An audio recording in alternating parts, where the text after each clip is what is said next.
Welcome to the Short Term Show, the show about short-term rentals and long-term wealth, with real property owners hosting real properties who are crushing it in the vacation and short-term rental space. And here's your host, Avery Carl.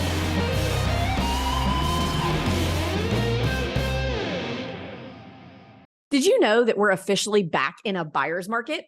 That's right. Even though interest rates continue to rise, they are causing prices to fall. So there's finally room for you to do regular real estate investor things that we couldn't do for so long, like gasp, negotiate, make lower offers, ask for sellers to cover some of your closing costs. So it's a really great time to buy in terms of being able to get a lower purchase price and being able to negotiate. So if you're looking for your first or next short-term rental, it's a perfect time to reach out to us at the Short Term Shop.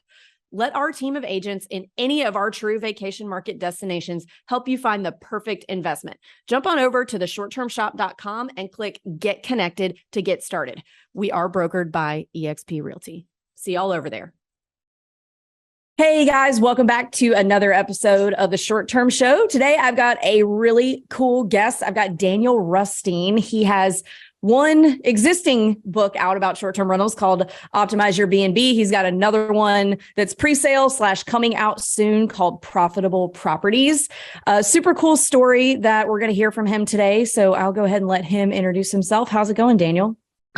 It's going very well. Thanks for having me on. And I am glad to be on, especially because I read your book. I just finished it. Thank you for reading it. I read yours too. Yeah, thank you. It's your book is the only book, as far as I'm aware, rated higher with more reviews than mine. I had that title for like 3 years, and then yours came out, and I was like, "Oh, who is this girl?" Thank you for pointing that out. But yours. Let's talk about you for now. Great. Tell us your story, how you got into short-term rental, Airbnb investing, and what you're doing now. I'll go start to finish, and then I'll ask questions off of that. I started at Airbnb is where I kind of got started. I was unemployed. I had a public accounting job. I quit that job, and I was looking for other jobs. I was in San Francisco, the startup scene, exploring all the different startups. And I didn't find it, but my roommate came in when I was making a peanut butter and jelly sandwich, and he said, "Hey, have you heard of this company called Air Bed and Breakfast?" That's what it was called for anyone super new. And I said no, and he told me about it, and I thought, oh wow, that's like, as a guest, that's like, that clicked for me. I was like, that's cool. So I looked into the company. They actually had a job open for accountants, so I applied, got an interview. They said, "Thanks for coming in, but no thanks." I stayed in touch though, because I was like, oh, this is a cool company. Like, it was a typical startup scene, open office, people riding around in scooters, free breakfast. I remember going in one time. I think it was I'll say it was a Friday, though honestly, it could have been a Monday or Tuesday. And I very clearly remember going into one of my interviews on the first time, and somebody standing up from a desk, not talking to me, looking at somebody else. It was the sun was out, and he was like, "Hey, do you want another beer?" And I was like, "What? Who's he? Where? What's going on?" Because I was working for a public accounting firm, so I was like, I was wearing a suit.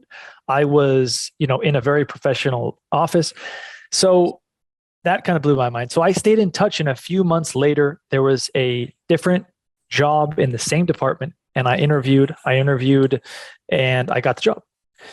That was 2013. I left in 2016. During that time, I became a host of the living room in my couch, the same way that Airbnb got started in San Francisco. And I was working at the headquarters in San Francisco. Oh. There's actually a story with that, because when it was all said and done, the city of San Francisco fined me $2,000 for listing the couch in my living room. Really? Was that outside regulations or what was the cause of that? I mean, back then there probably weren't a lot of regulations, were there? Back then, there weren't a lot of regulations, but San Francisco was one of the first ones to regulate it, San Francisco and New York, because they were headquartered in San Francisco. And San Francisco is very small, and there's gentrification going on, and it's already expensive. And Airbnb was in the middle of real estate and the rising, short vacation rental real estate, local real estate was rising for long-term tenants. So they were like in the interesting spot. So they got a lot of heat for that. Yeah. And so it was actually not even listed. The couch wasn't listed for like a year. And then I got this notice. I had it listed, but the calendar was blocked out, so no one could book. And then I got this notice and I was like, oh no. So I had to pay, actually. I paid $1,000. I got it down $1,000, but I paid $1,000 for my inactive couch. Anyways. Well, how much does a couch make? Because most, we've never had anybody on the show who is that started at that point when it was still like renting couches and things. So how much does a couch make in San Francisco? Well, a lot. It got upwards of $140 a night. That was in Salesforce. That was the big weekend. Normally though, it got $100 a night. That's wow. Now we didn't rent it out 30 nights of the month. We rented out for 8 to 10. It covered cleaning, it covered utilities, some beer money, maybe a couple dinners. But it was quite, I denied a lot of guests. It was just because of San Francisco. I was in a very desirable area. And also keep in mind, if you're a guest on my couch, you get to hang out with me. Yeah. which is like a perk, right? And I was working at Airbnb at the time, as I mentioned. So they were really encouraging employees to be hosts. And also I just wanted to host. I was interested in hosting. And so I had 3 roommates to convince. Eventually I convinced them, and it worked out because once we started, we didn't stop. It was quite popular. And then that was 2013, 14, 15, 16. I started the business that I work on now. It's online consulting. I help Airbnb hosts around the world make more money. I do that now, and I also I started that in 2016, and I live in Airbnbs as a guest. I started traveling. I do it online. So I started traveling. It just kind of clicked for me one day. Well, I don't have to be in San Francisco. Why don't I travel? So I did. And I've been doing that for 7 years now, more than 2,000 nights as a guest. And in last year, 2021, I purchased a Airbnb in Colombia internationally. And so that's been up and running for a year and a half. How's that going? It's going very well. In 2023 and beyond, I think the most important, back then you kind of Airbnb'd what you already had. For example, the couch in my living room, maybe, an in-law unit, an extra home I already had. But nowadays, as you're very familiar with as a real estate agent, is people are starting their short-term rental operations from day one. From what market should I go to? What neighborhood should I buy in? What property should I buy for short-term rental? And so I went through that process for what I call the Belmonte penthouse. And I chose the market, the neighborhood, the micro neighborhood, which is, more important. And then the house and everything. I went through the analysis, and it's been doing very well. The nice thing about Medellin is there's no seasons. It's just all year round, one season, 70 degrees, a little bit of rain. So I've been happy so far with that. Awesome. So I see a lot of people ask about buying short-term rentals internationally. What was the process like from a financing and purchasing standpoint, purchasing in a different country? I can only speak to Colombia, but I think in general, it might be the same, but in Colombia, the financial system isn't worked out as well as the U.S. financial system. So loans are an issue. As a foreigner, I'm not getting a loan there. They're not giving me a loan. I don't have credit history there. Maybe can get a loan here, but I had to pay, decided to pay for it's a cash deal. So what that means is more money up front, but no mortgage, no monthly payment. That's probably the biggest difference. The other big difference is the currency exchange. I'm working in Colombian pesos now. They just elected a new president, and so the peso went from 3,800 to 4,500. So that's a concern. that needs to be, pretty front and center throughout the process. Okay. And what are there any hurdles or things to keep in mind when you're managing a property like that remotely across, international lines? Is there anything that you have to do differently than if you were doing it in the States? It's a good question. Because I do property management on a very small scale, and I do it remotely, not dissimilar to what you do, except they're not my houses in the US. And so I'm trying to think of differences internationally. I have to have a cleaner, and the cleaner is kind of the property manager. I do have I do a live check-in. So I have a kind of a concierge. I pay them to live check in the guests. They act as another kind of emergency contact. That's probably the biggest difference is redundancies. So I, just in case things happen, I have like 2 concierges. I have a person at the building 24/7. I have the cleaner because when you're,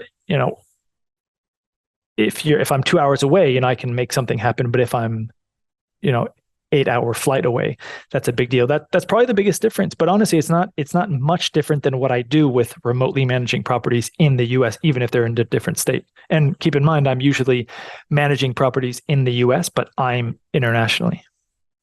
Okay. So that's good to know then. I think a lot of people will be interested to hear that, hey, it's not really that different managing something internationally than it is managing something domestically. So I think a lot of people will be encouraged by that. If English, I speak Spanish, but my concierges speak fluent English because my guests are English. So that's also a big difference. If you don't speak the local language or the locals speak English, that could be a hurdle as well. Oh yeah, definitely. I don't know why didn't they say that. That wasn't the first thing to be said. Most obvious, right? Yeah. Okay. All right. So let's talk about. So you used to work for Airbnb. We touched on that a little bit. Your bio says you were fired from Airbnb. Tell us about that. What tips and tricks did you pick up from working for Airbnb, if any? Because, you were on the accounting side, not like the customer service side or anything. So you probably don't have too many, too specific, but I'm interested to hear what you learned. Yeah, it was back then. It was a much smaller company back then. My starting class was 11 people, which at the time was huge. Usually the starting classes was like every other week, 2 and 3 people. A year later, the starting class was like 150 people every single week. And when I worked there, there was actually a time where all the employees needed to do customer service. And additionally, really? Yeah. So even the CEO. Really? Is that like so everyone understands the customer service side of the business? That's the nice way to say it. Or it was out of necessity. Oh, okay. So it wasn't like, so you guys all could learn every position. Well, that's how they phrased it. It. Yeah. Gotcha. Okay. But it was clear on the inside, like, oh, you don't have like enough people. I mean, did that make you want to bang your head against the wall? Because I can't think of anything I'd rather do less than do Airbnb customer service. No, it wasn't that much, to be honest. I mean, okay. You can imagine there was different departments that had a bigger role in that. And, like engineers and finance people, they weren't taking us much to like go do customer service. But at that time, the most interesting thing was there was a lot, Superhost program rolled out when I was there.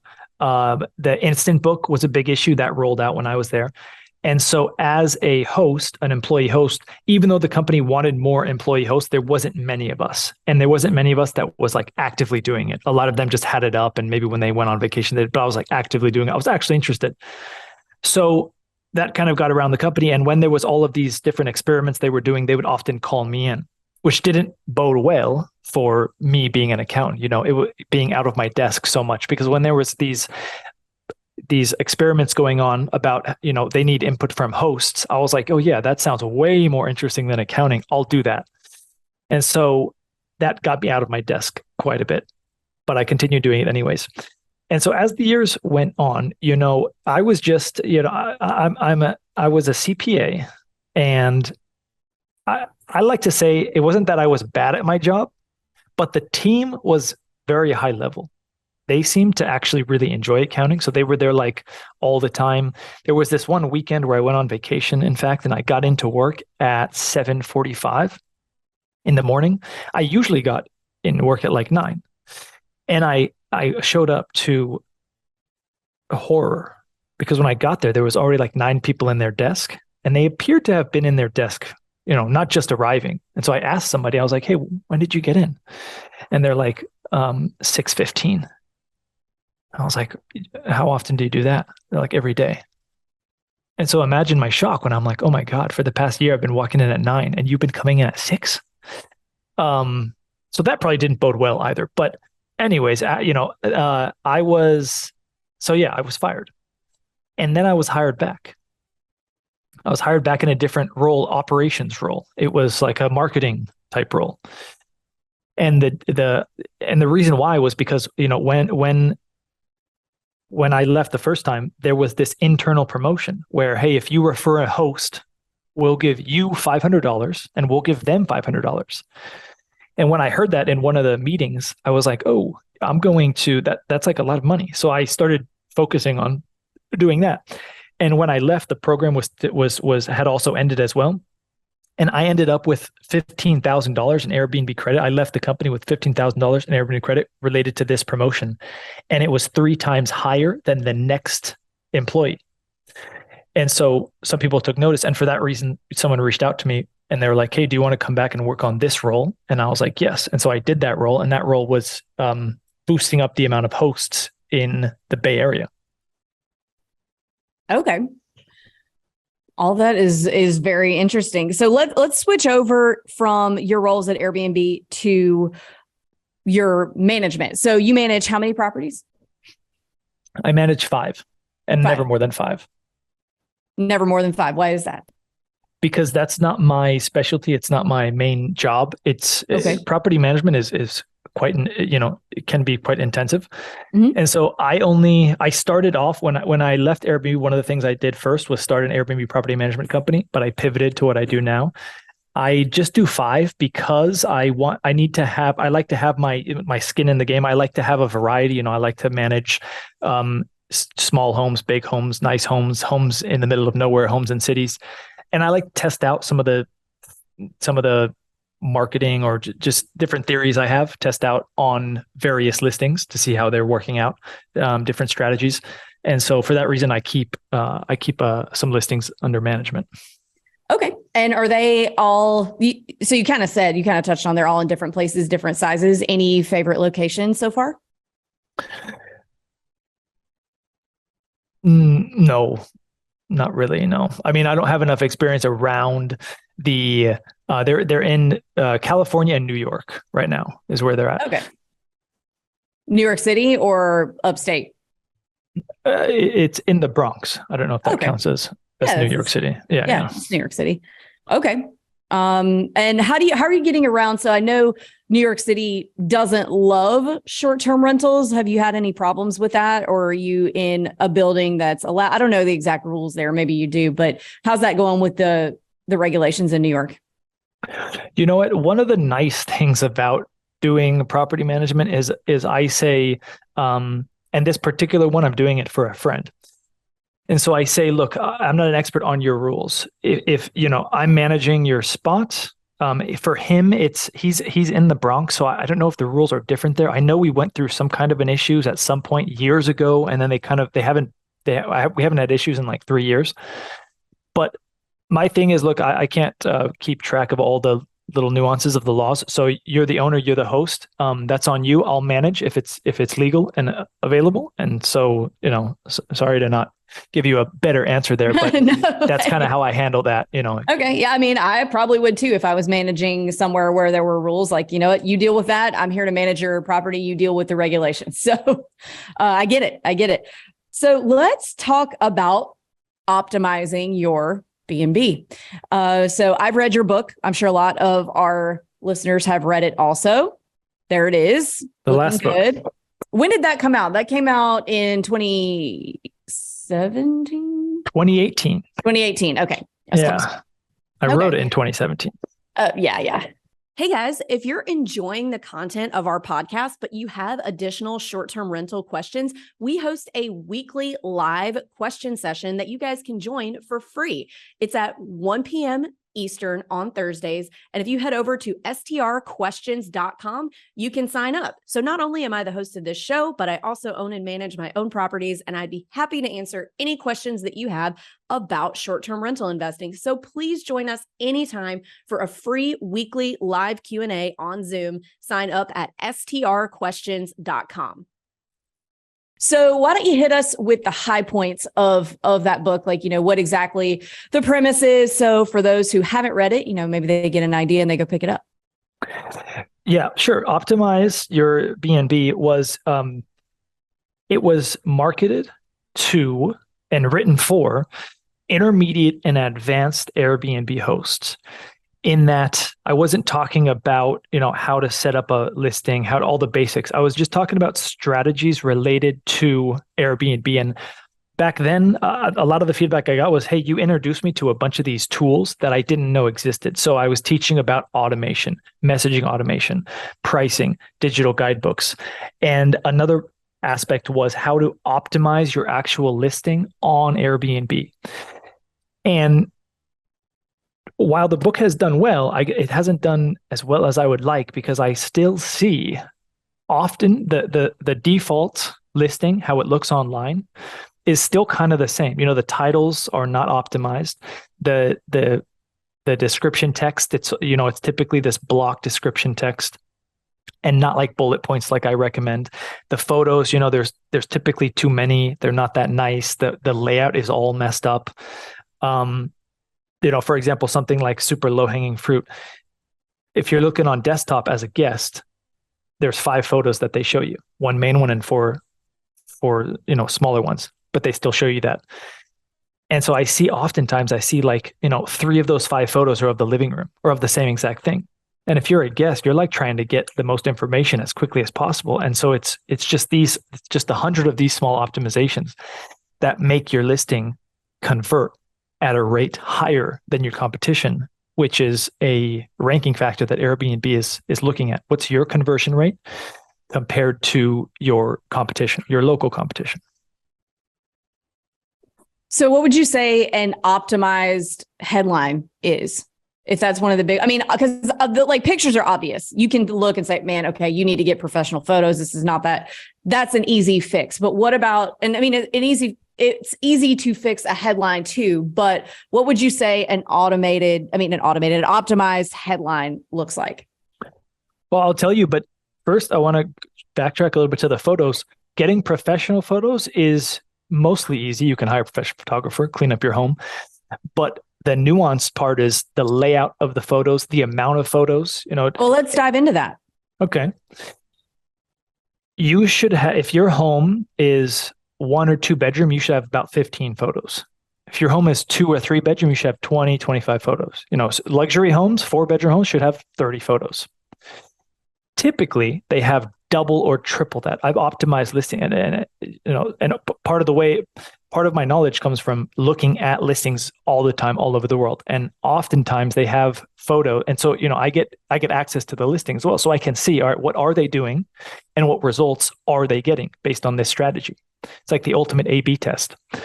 And so oftentimes they have too many photos. A guest, a heat map on a website, above the fold, it's green and then it goes orange and red. Yeah.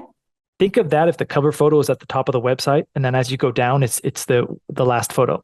As you go down, fewer and fewer FPGs, I call them, future potential guests, are seeing those photos. So after how many photos do you think with Instagram and social media, how many photos do you think a guest is actually going through on your listing? If you've never been a guest, you might not realize that that they have hundreds of listings to go through. Yeah. So we're trying to separate ourselves every step of the way. We're trying to separate ourselves from our competition. And part of that means is, hey, in my apartment, in my rental, I have 4 bedrooms. 3 of them look kind of similar. In the photos, I show two bedrooms. Because that 3rd and 4th bedroom that look like the 2nd bedroom, that's not convincing the guest to book. That's doing nothing for the guest. That's only taking away some of the additional attention and excitement I can give them by showing them the other design aspects of the home. That makes sense. Yeah, because people do have a lot of listings they can sort through, and you want to get your point across pretty quickly with like, hey, this is how great my house is. These are the amenities. This is why this house is best for you, without making them have to sort through more pictures than they have to. Because I'm guilty of that. I just we went to somewhere on spring break, and I did not look at all the pictures of every single property that I looked at because there were too many. So that makes I think a lot of people put a lot of them because they want you to see every little thing, but that you're saying that might not be the best way to do it. Well, at this point, it's pretty conclusively not the best way to do it. Pretty conclusively. Got it. But at the same time, you're going to see a lot of very successful listings with 65 photos. And so it goes back to a concept that I have that's called 1 in 100. There's 1 in 100 decisions that you're going to have to make as a short-term rental host. No one individually is going to make you successful, but those hosts who apply the maximum amount of those decisions are the most successful ones. So title, should we go to that? Okay. Yeah, let's jump to title. That's really, really good information on the photos. I know that just like kind of subliminally from being a guest, but I don't really think about having too many pictures. So I'm really interested to hear what you have to say about the rest of the parts of a listing. You know what I should do? Or maybe I don't know. I think you have a YouTube channel. Maybe we go on another time and I live optimize your listing. Okay. That's a great idea. If you're interested. Yeah. Let's explore that later. All right. We're on headline. Title. Headline. Okay. Yeah. And so a lot of the terms I use, by the way, this is valid for all booking platforms, including your short-term rental direct booking website. I use the phrase, the terminology made popular by Airbnb. So title, headline is the same thing. The title is for your guest. That's the first thing and the main thing to keep in mind. So what does that mean? It means that, and also keep in mind, the guest process. So once they there's on Airbnb, there's 3 pages, P1, P2, and P3. P1 is the page where you type in the location. There's no optimization to be done on that. P2 is with the map, and P3 is where you can make the booking. Click that red button, make a reservation or request. And so by the time the guest has already gotten to P3, which is where they see the title, even though on Airbnb they see it on P2, but it's unhighlighted. So I think a lot of guests probably missed that. They're already on your listing page when they see the title. So what have they already seen? Probably. They already probably know how many bedrooms and bathrooms you have. This is a common one, 4-bedroom in downtown. Well, they almost, I'm confident they probably already know it's 4 bedrooms. So you're not giving them any more information. Downtown, they probably already know that too. Other words, so I'm saying the no's first, what not to do. So other words, just generic words, spacious, bright, modern, luxury, all of these words, the guest has already seen the photos as well. So they've already decided for themselves if it's luxury space, if it's modern, etc. So what do we do instead? We add in order from left to right, the amenities that the guest, the FPG wants the most to the least, and the ones that you can't see from the photos. If you have a super cool hot tub on your balcony with a city view, that's probably your cover photo. That's great. So you wouldn't put hot tub as the first portion of your title because the guest already sees that. And what's great for the title is things that you can't really see. For mine, I have an in-home surround sound system. You can't see that from the photos. So I use the title for that. And if I didn't use the title for that, I would use the text, the summary text for that as bullet points. So in summary, do's for the title, amenities that your guest want, not amenities that you think are cool, even though oftentimes they match up. Whatever amenities the guest wants. If you're in a big city and parking is horrendous and you have a rooftop, but you also have parking, and you're renting to families that say parking is probably, even though it's less sexy, parking is probably the amenity that you should highlight in that left portion. The first thing the guest will see, then they're going to read left to right and see the rest probably. Okay. So put the most important thing first because people read left to right. That makes sense. Mm-hmm. And cool. Put amenities in the title. Okay. Yeah, because I think a lot of people make the mistake of like naming their property something cutesy and then using real estate in the title to say like Avery's Cozy Hideaway. And when they could be hitting important things that a guest might find important and might choose their property for, or might choose to look further rather than, whatever cutesy name you named your property. So I agree with that. You need to be using that for amenities and important things that the guests might be looking for rather than like, hey, look how cute I was when I named my property. And if you name your property, make sure that if the guest searches that property online on Google, that you actually come up. There's been times where I've seen, but you'd be surprised. There was one recent time I saw this branding name and I went to Google and it was like, it was a nursing home, but it was in the same city. So this host chose, you get it right away. So that's a bad idea. But in general, you shouldn't be branding your space unless you're doing direct bookings. People, Nike, Hilton, these are brand names because people associate a lot more with them because of the billions of dollars that these companies have spent on marketing. If it's Avery's Cozy Chalet, no one's going to attribute anything to that. I said the Belmonte penthouse. Nobody's exactly attributing anything to that because I have, I think it sounds nice, first of all, that's subjective, but it has a penthouse in it. So that kind of communicates some information. And if you go online, I've got the YouTube, the Twitter, the Instagram, the website, everything up there. So if someone wanted to take that to direct book, they would easily find me. Yeah, I totally agree with that. So what about last piece before we move on to talking about your other book? What about the body of like the text of the listing? What do we do? What are some quick fixes for optimizing that? Bullet points in a hierarchy order, the most important to the least important. You don't want to repeat yourself. So if you already showed a hot tub in the cover photo and hot tub in the title, you don't also not need to put hot tub in the text. Good things for the text are things that you can't see. Do you offer early check-in or late checkout luggage storage? Do you have 500 megabyte per second Wi-Fi? Do you have, we might see a large TV, but is it an 85-inch screen TV? What are the things that you're providing to the guest? The guest wants to know, and I'm speaking as a guest now. The guest wants to know, all right, I've narrowed down my listings from the cover photo probably and the map and the price.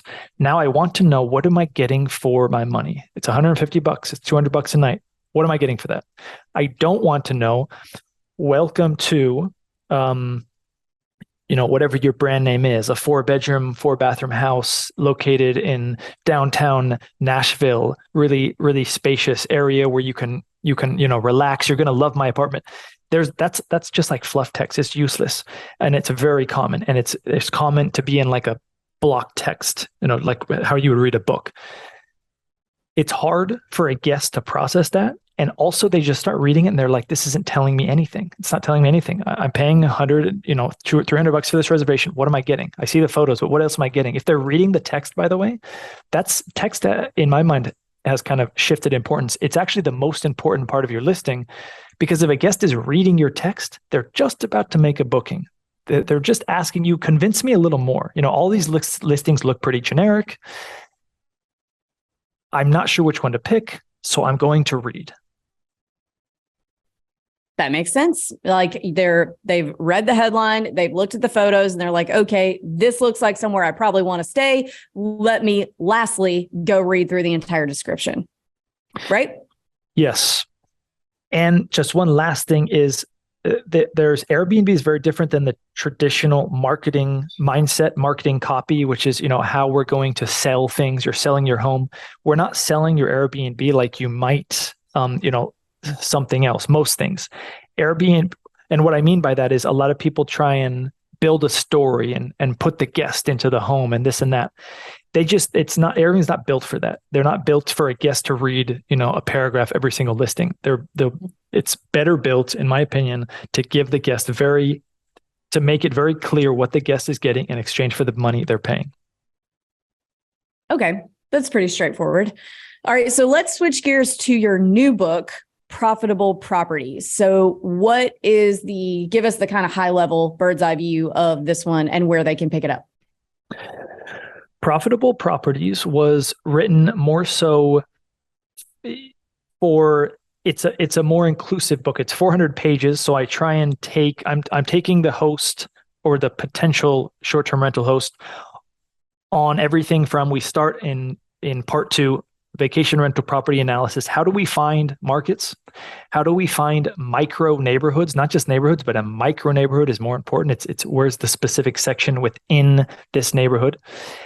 And then how do we run the numbers on the property to make sure it makes sense? Of course, but that's the most important thing in 2023 is like making the right decision on that. And in your book, you'd have 3 categories. I forget what they are, but you have 3 categories for markets, which I thought was interesting. Mm-hmm. I break them out slightly differently. I do 2 differences, and they're discovered markets and undiscovered markets. Discovered markets are what they sound. They're very popular. They have a very high guest arrivals. There's a lot of guest arrivals coming, but there's also a lot of supply. Because they're just well-known markets. You know, if you see a list online, the top 10 most profitable markets, they're going to be discovered markets. Undiscovered markets have less guest arrivals, but there's oftentimes even less supply, even less short-term rentals. Mm-hmm. And so that's where I kind of prefer the undiscovered markets where you just have less competition, basically. Mm-hmm. And do you find that in an undiscovered market, it's harder to find the vendors that you need because there's less infrastructure there? So maybe you're having to train a cleaner how to turn a vacation rental rather than the cleaner already knows that because they're already cleaning vacation rentals. Like, is that more difficult? It's market dependent. So an undiscovered market doesn't necessarily mean that it's not like already somewhat of a vacation rental market. An undiscovered market could be like, some city that's in between like 2-3, large cities within 2 or 3 hours. Okay. Makes sense. So it's not discovered on a grand stage, Gotcha. Yeah. Cat's not out of the bag yet. Exactly. Oh, yes. And there's also an important distinction is a supply and demand ratio. Okay. Between size of homes. Mm-hmm. One of the reasons why I purchased the 4-bedroom home is because I realized after running the numbers on how many of 1 bedroom, 2 bedroom, 3 bedroom, 4 bedroom, I realized that there was a sharp decrease in 3 and 4 bedroom homes, but the occupancy looked still very high. Additionally, my local market knowledge said that, okay, there's a lot of pretty nice buildings going up and, hotels and short-term rental buildings that are studios and 1 bedrooms, maybe sometimes 2 bedrooms. So there was going to be a glut of supply coming out of the market. So that made the decision pretty easy for me. Okay, I have to do a 3 or 4 or even 5 bedroom home. That's where it's going to be. And in fact, I think that's probably the play in the future. There's no economy of scales, I don't think, at least now, for big projects to build, 3, 4, and 5 bedroom short-term rental places. That's still where I think that's where the biggest opportunity will lie. Okay. So we move on from there, and when you have problems with your listing, I have a 3-step troubleshooting process, and so I also have laid out the book like this. So step 1, when you're experiencing problems, make sure your online listing is optimized. We talked about that a little bit, but I go through that in the book in more detail. Number 2 is make sure that your hospitality is optimized. Your review rating. What is your review rating? Can you improve it? Okay, so if you have an optimized listing that highly converts, if your reviews are good, then there's a 3rd step that it has to be, and it's your pricing. If you're not happy with your occupancy, your listing is good, your reviews are great, your pricing is too high. So you just have to lower pricing, whether that's because you're in slow season, whether that's because the market is changing, you're in a bad market now, whatever that is. The 3rd step is pricing. And so I go through each of those, have their own dedicated section. Pricing, as I'm sure you know, is a huge topic in short-term rental, especially with new hosts and existing hosts. They're very confused. So I have a 2-level process to hopefully, introduce my strategy. And then I talk about direct bookings, which is a hot topic and I think important for a lot of hosts. And I think it will get bigger as the years go on. I'm seeing a trend as well on the guest side. Guests are more interested in doing that, more comfortable with doing that. And then the last part is how to rank number 1 on Airbnb. I have the top 13 ranking factors that you want to focus on. Many of them are obvious. Some of them maybe not be. Okay, awesome. Sounds great. And so where can everybody pick this up? I know you said it's like on pre-sale now. So if people want to order this, where can they order it? Well, when will this come out roughly? This episode? We're about a 5-week lead time right now. Okay. It'll be released on April 19th. So it'll be live by the time this goes out. Okay. So yeah. Where can they get it? Yeah, they can get the book on anywhere online. Basically, Amazon will be a big one. It'll be digital, paperback, hardback, and depending on when this episode comes out, audio. I'll be recording the audio this time myself. That sounds very tedious. Good luck. I wish you well on that endeavor. Well, I hired someone last time, and I saw you hired someone as well. I hired someone, and I went through did you choose your narrator? No, my publisher did all that. Bigger okay. Pockets did all that. I didn't have anything to do with it. So I self-published. I'm an indie author. So I chose him. So I did it on Amazon. I chose him. I listened to a bunch of people. I chose him. And I thought I chose someone good. And I thought I chose him because he had the most personality in his voice. I just looked at the reviews to be, this is very bad because on Airbnb, you're supposed to be looking at your reviews. I never looked at the reviews. I got so many, the reviews were good, but a lot of the reviews was like, oh, this narrator who chose was terrible. No personality, monotone. What? Yeah, I guess I chose the wrong person. And then a few of them were like, yeah, the author did the introduction, which I did one short part. And he was like, he was great. He should have done the rest of it. So I was like, okay, well, I made a bad decision on that. So I don't want to make another bad decision. And some people said I did good. So I'll just do it. But yes, I agree. Super tedious. I'm not looking forward to it, you might say. But I want to make it happen. I read the reviews like the first week or two the book came out, but I don't read them anymore because there's always going to be like 1 or 2 people who are just being a jerk for no reason. So I just don't read them anymore. Oh, your reviews are like sky high of all the Airbnb books. Well, thank you. Yeah. Anyway, so we are running out of time. So if our listeners want to find you, follow you, connect with you, all that stuff, where can they do that? You could just type in on Google, optimize my Airbnb, and my website and social media will come up. You can interact with me on Instagram. I have a pretty active YouTube as well. Well, Daniel, thank you so much for your time, for coming on, and let's do this again sometime. Sounds good. Thanks for having me. All right. Thank you.